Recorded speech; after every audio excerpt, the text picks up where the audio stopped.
Watch this. 1.5 million Armenians in 1915. Everyone knows that the Nazis killed 6 million. Statistics from the last 100 years. That no man deceive you.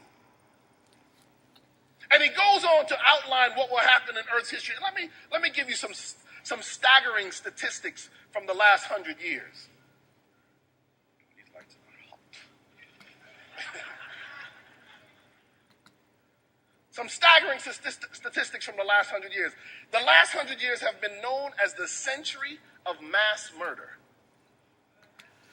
Starting with the Ottoman Turkish Empire slaughtering 1.5 million Armenians in 1915.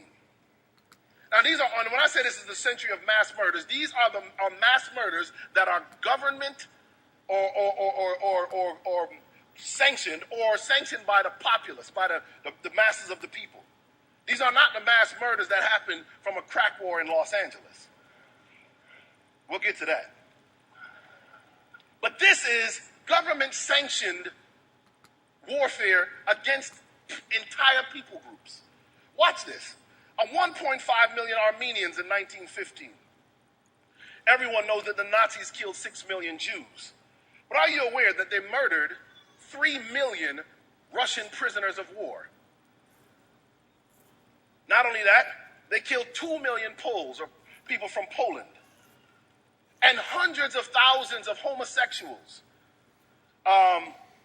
Africans, gypsies, people who they did not think was worthy of being a part of the superior Aryan race and the Third Reich, as Adolf Hitler describes in his book Mein Kampf. Everyone was annihilated. But that was just them. The Soviet Union. Stalin is responsible for murdering 20 million Russians. 20 million Russians. 20 million Russians. Assimilated of all of the Jewry of Europe. The same thing is true about the German Jew. The Jews of Germany were the most assimilated of all of the Jewry of Europe.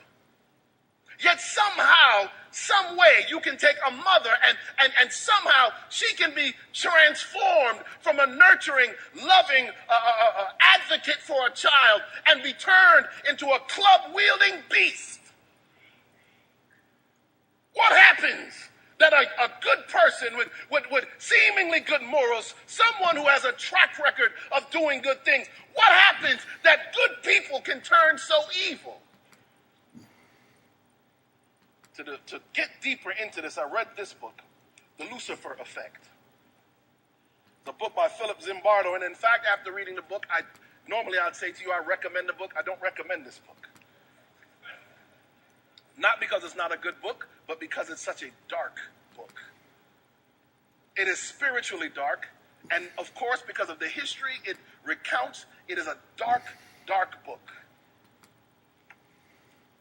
But a book that helps us understand what will happen in the last days, that will transform a country like the United States of America from a country of freedom, liberty, and the pursuit of happiness. How could America go from that to a country where people could actually be tortured, where people could actually be mistreated, mishandled, not because they did anything wrong, but simply because of who they are?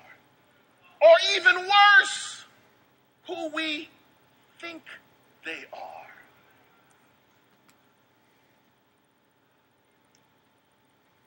Zimbardo, a former president of the American Psychological Association. Over 400 articles published by this man who wrote this book.